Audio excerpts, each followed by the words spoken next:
Buongiorno ragazzi, benvenuti in questo nuovo video dove mi trovo in Portogallo, per la precisione a Madeira e non più a Lisbona. Difatti ho preso poche ore fa un aereo da Lisbona che mi ha portato a Madeira, l'isola di Madeira, a 500 km circa dalla costa africana. Ok, non voglio stare qui troppo a parlare, ora devo aspettare 12 ore in appartamento finché non mi danno la conferma del tampone negativo. Noi ci vediamo domani, anzi in realtà domani per me, tra pochi minuti per voi. Ciao!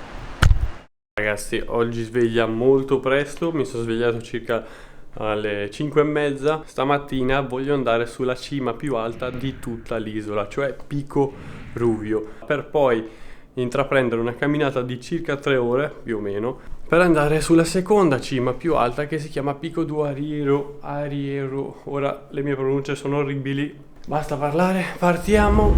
Ragazzi, non si nota, ma c'è una pendenza assurda e la macchina non basta. Sembra che io stia scalando l'Himalaya. Sarei dovuto arrivare un po' prima perché sta iniziando già ad albeggiare.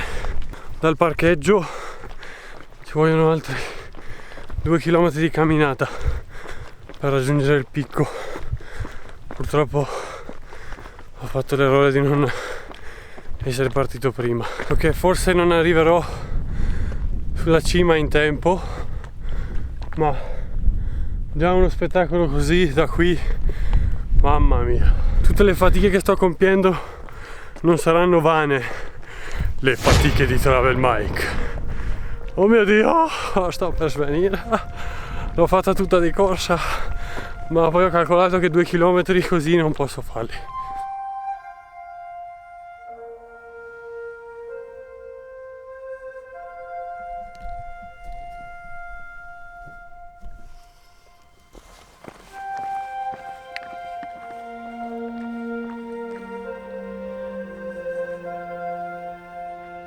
Sta sbucando il sole, che spettacolo.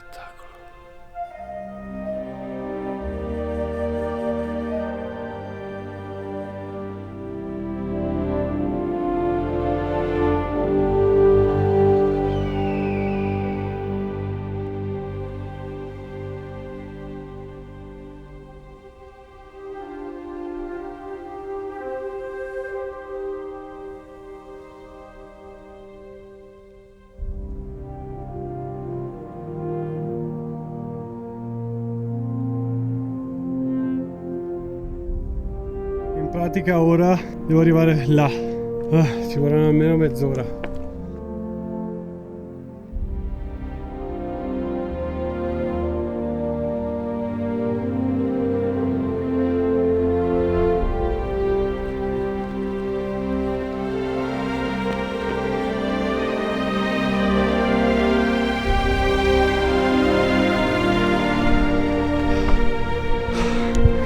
Ragazzi, sono arrivato sulla punta più alta di tutta Madeira. Da qui più in alto non si può andare. C'è un panorama a dir poco surreale, che tra l'altro da qui si vede meglio anche la mia prossima meta della giornata, che sarebbe Pico Ariero.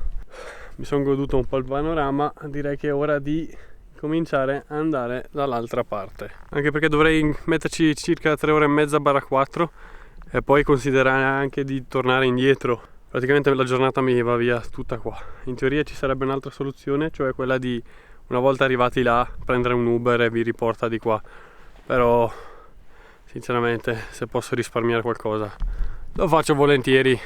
Pico Ariero, Pico Ariero, penso stia pronunci. Comunque da qui incomincio ufficialmente il secondo percorso di oggi. Let's go!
Ma quant'è buio qua dentro!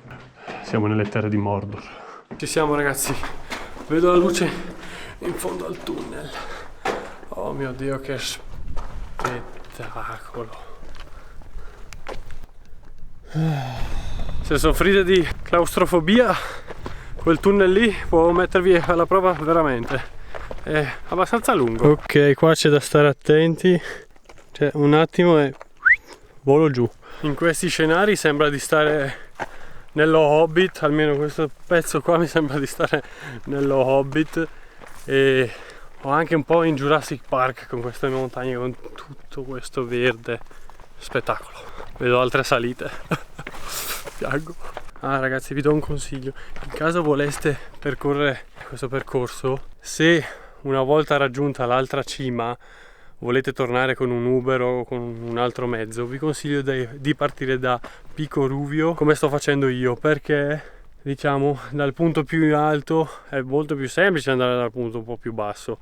Però questa cosa non vale per me, perché io in teoria dovrò tornare in qualche modo. Alla fine di sto percorso ho due gambe che fanno paura, porca vacca, vi faccio tutti i sentieri d'Italia, Santiago, mica Santiago. Cosa cavolo sei? Ma quanto sei bellino! C'è uno qua, uno era giù e questa mi sa che sta covando le uova. Tipo sembra National Geographic. Ora ho un impero di galline. Ammazzate voi. Galline. Oh, mamma mia, aggressivo il tipo lì. Creerò un allevamento. Galline, cosa strana. Ti chiamerò Johnny. Johnny, Peppino, Calogero. Ci troviamo in un ambiente pericoloso. Io posso farlo, voi non fatelo a casa, perché questi animali sono ferocissimi. Oh, che bella! Gallina! Gallina! Cosa strana, non so come ti chiami. Non ti perdonerò mai. Sarai la prima che mangerò. È giunto il momento che io saluti le strane cose, fagiani, galline. Vabbè, galline non penso proprio che siano. E continuare il mio percorso, che comunque quando torno, se sono ancora lì, li risaluto. Calogero, Genoveffa, tutti quanti, non mi ricordo più i nomi. Ragazzi, le nuvole si stanno alzando tantissimo ora e tra un po' credo questa parte qua di percorso sarà circondata dalle nuvole, come vedete alle mie spalle. Sarà come stare dentro una nebbia. Non sono mai stato dentro una nuvola proprio a pelle, diciamo, senza essere su un aereo. Sono gasato come un bambino. Cavolo, ragazzi, sembra una luna, come se stessi raggiungendo un altro pianeta quasi. Sembra di essere in un videogioco. Che spettacolo. Sto a morire però. Ah, facci.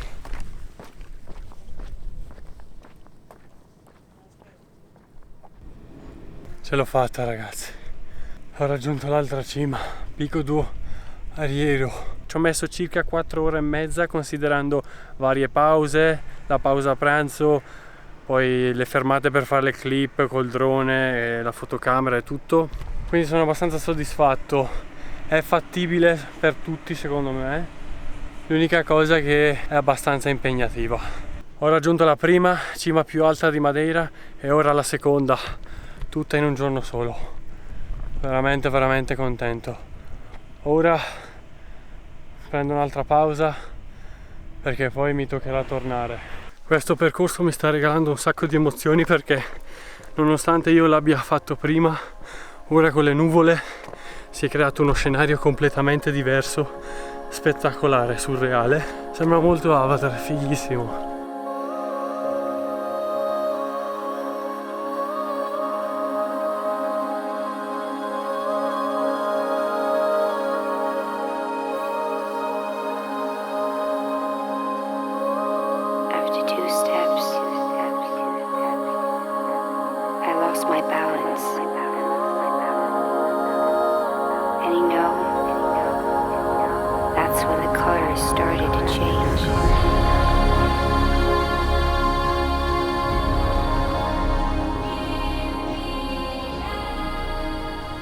Ce l'ho fatta, Sono arrivato all'inizio del percorso di Pico Arieiro. Sulla cima più alta!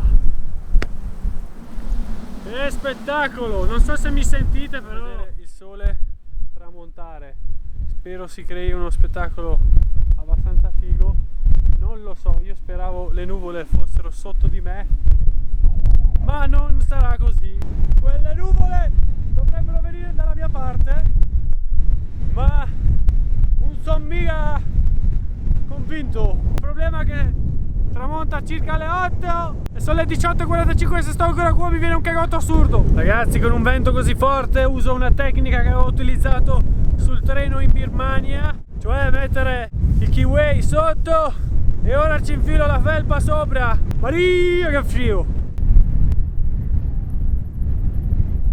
Il problema è che non so se riuscirò a fare queste benedette foto barra clip. Il vento è talmente forte che mi sta spostando troppo in alto le nuvole. Aspetto ancora un attimo e poi scendo, anche perché camminare con tutte queste nuvole non è il massimo, sperando che non vada neanche a piovere in teoria. Aspetta che si intravede qualcosa! Niente, finché non cala non me ne vado. Prima le nuvole mi hanno ricoperto tutto e non vedevo più nulla. Ragazzi, incomincio a scendere. La situazione inizia a essere un po' troppo pericolosa e piano piano torno alla macchina perché sto iniziando a preoccuparmi. Non è il massimo in queste situazioni, soprattutto in montagna dove il tempo cambia in un attimo. Poi non ho ripari e nulla con me, quindi a malincuore ho preso questa decisione, però sarà un motivo in più per tornarci in un prossimo futuro. Oh mio Dio, ragazzi, qualcosa si è intravisto, mi accontento di questo.